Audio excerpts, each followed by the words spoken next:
My name's Mike Messick. I restored a little boat that my father and my uncle built after the Second World War, and I don't know where they got the plans for it. I hope that this video will cause somebody to let me know where the plans came from for this little boat.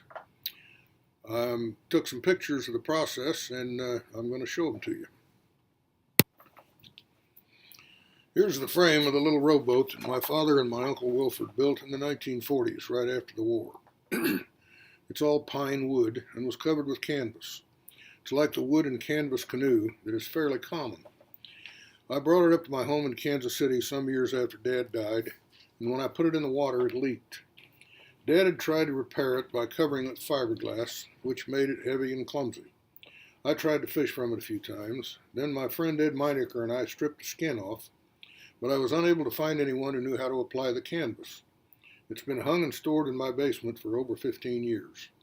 I'm hoping that someone in my family will come up with photos of it in its original form.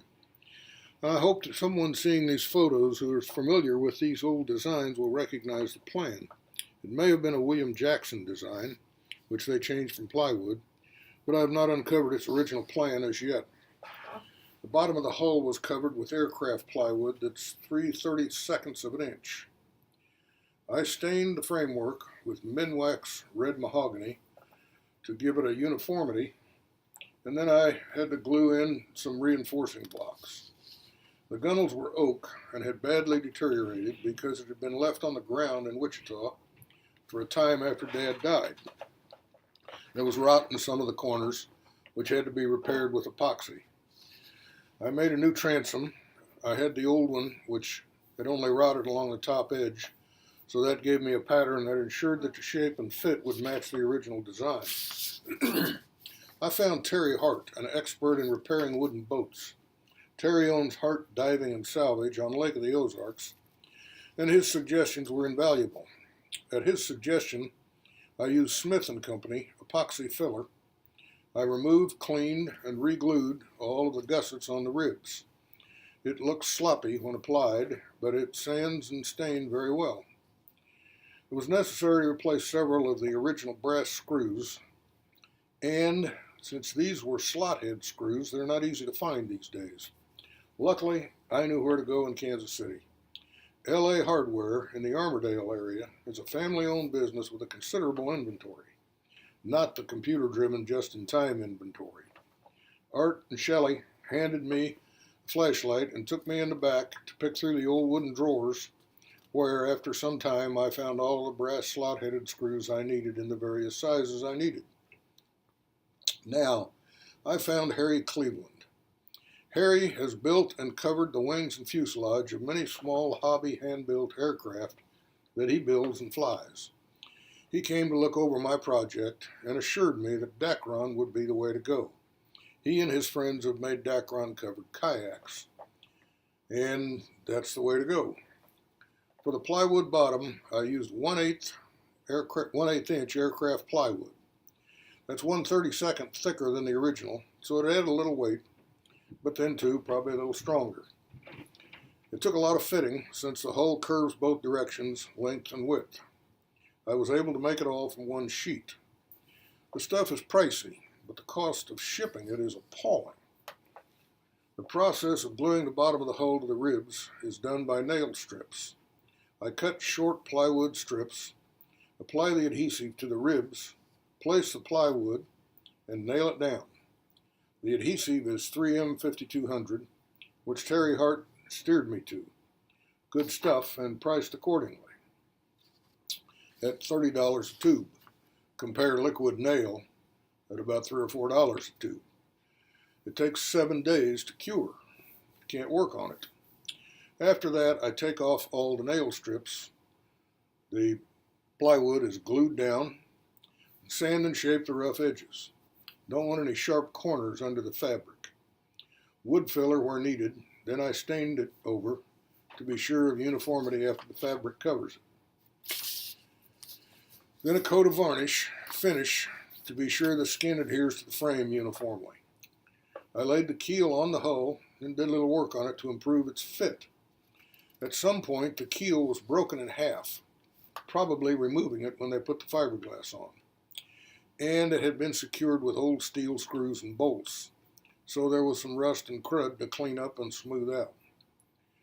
Then Harv came over and brought the Dacron fabric with him and the contact cement. You brush the water-based contact cement to the wood, stretch the Dacron on, then put on more cement over the places it will adhere to the wood. Then you shrink the Dacron with a household iron.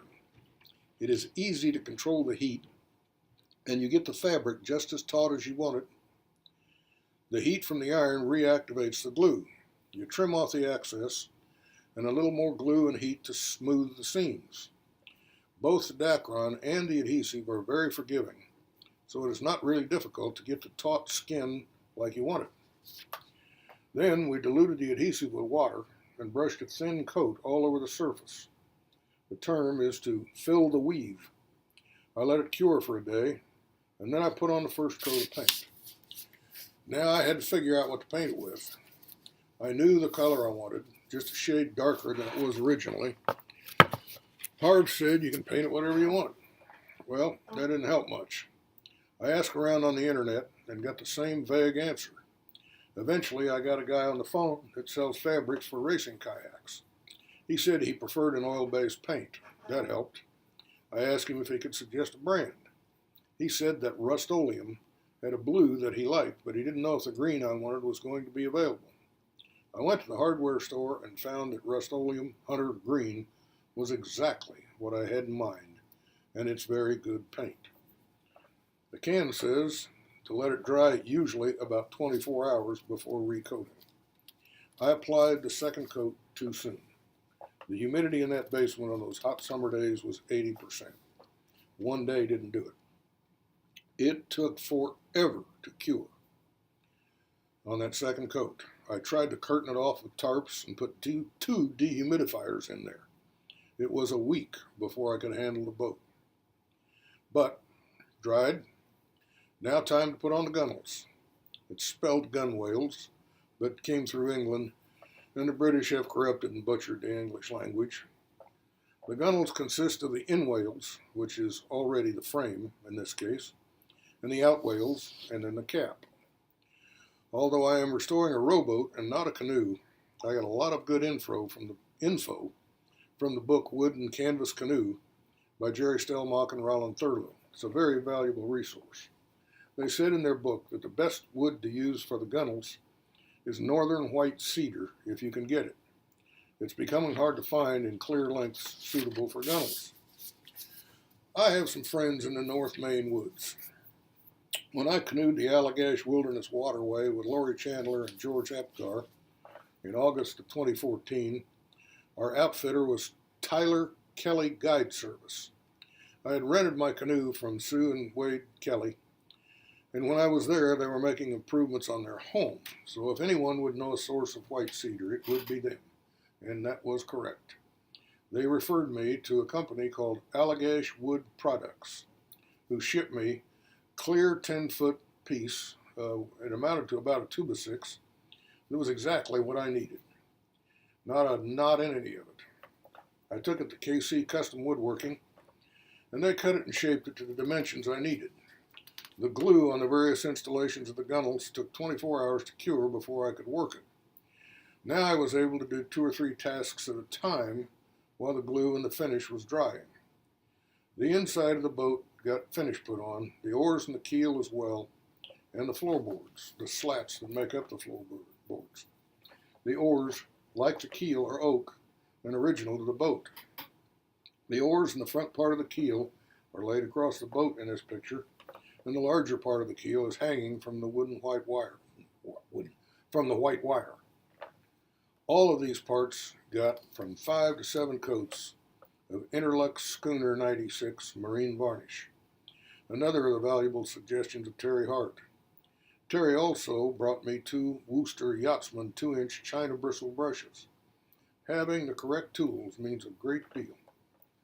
The caps on the gunwales presented a problem. The cedar bends easily the thin way, but the wide or flat way, it looked impossible to bend it to the curve of the boat. I called the guys at Allagash Wood Products where I bought it and asked for advice. Not a problem. Soak it overnight and it will bend like you need it. Shouldn't even have to steam it. Now, I'm wondering, how am I going to soak 10 feet of wood overnight? Well, that wasn't a problem. I went to Home Depot and got 10 feet of 2-inch PVC with cap ends. I glued one cap on, strapped the thing vertically to my back deck, put the wood in it, filled it with water, and clamped the other cap on to keep the wood from floating. After 24 hours, the wood fit the curve without a problem. Again, I used nail strips to effect the clamping necessary to make the tight Bond 3 do its thing. I bought some teak wood for the bow and the transom. The corners were at all angles, so it took time to whittle the fit. Here's some looks at some of the products I used. I found the brass hardware with some difficulty at a shop in Lunenburg, Nova Scotia. I had gone there in 2014 when I visited Tancook Island after canoeing the Allagash. At Tancook, I was a guest of Richard Johnson Jr. I had bought a chart of Chester Harbor there, where Tancook is, and I had to spend considerable time hunting down the name and phone number after these 4 years. I finally got in touch with Traditional Marine, a little ship's chandlery. It is owned by John Edelman, who was delightfully helpful. It may well be the only place to find the things I wanted. Rowboats are not often built these days. The oarlocks and handles weighed 3.5 pounds. I could have perhaps saved some weight with similar aluminum alloy, but I wanted brass. When I installed the handles on the stern and the bow, just as steel had been originally, I formed some brass backing plates. The stern probably needed them to ensure strength on that 1/2-inch plywood transom, and the front plate we'll see more of later. Then I mortised in the oarlock base into the gunnels. Then I installed a keel. It had been, as mentioned, fastened with old steel carriage bolts and screws. I found the brass hardware easily in town, and after the carriage bolts were in place, I filled the holes with dowels and sanded the surface flat. This required another tube of 5200 adhesive, both on the bottom surface of the keel and the dowels and the plugs. I finished by caulking the edge joint because, even if unnecessary, I had plenty of it. I still have 2 dried half tubes. With the seats now in place, it's beginning to look like a boat. The seats are movable, and it will take some rowing to get them located effectively. The lower bronze plate is off an award plaque that hung in Dad's office when he was with Aetna Life. I took it off one of the plaques that I have in my basement and used the walnut for something else. I just tacked it on here. This is P.J. Beasley, the famous supermodel. Properly done, this photo shoot should have been done in a bikini. She doesn't always behave as I think is appropriate. Now I made a rack to transport the boat on the back of my pickup, so to still have the full use of my truck bed, of the full bed. I fitted 2 cypress wood crossbars, carved out to fit the gunnels, and fastened with brass brackets and through pins. I had racks bent and formed, and then fastened aluminum C-channel with through pins as crossbars. Then the cypress pieces go on the boat, and the boat is placed on the aluminum crossbars and bolted down with wing nuts. So I fold back the tonneau, fasten on the racks, close the tonneau, put the crossbars in place, and set the boat with the cypress bars already on the boat and bolt it down. I made a jib so that I can load and unload it by myself. I still have some learning through that experience, but I will be able to manage it with ease eventually, I think. It floats pretty good for a 70-year-old boat, not to mention a 70-plus-year-old shipwright and sailor.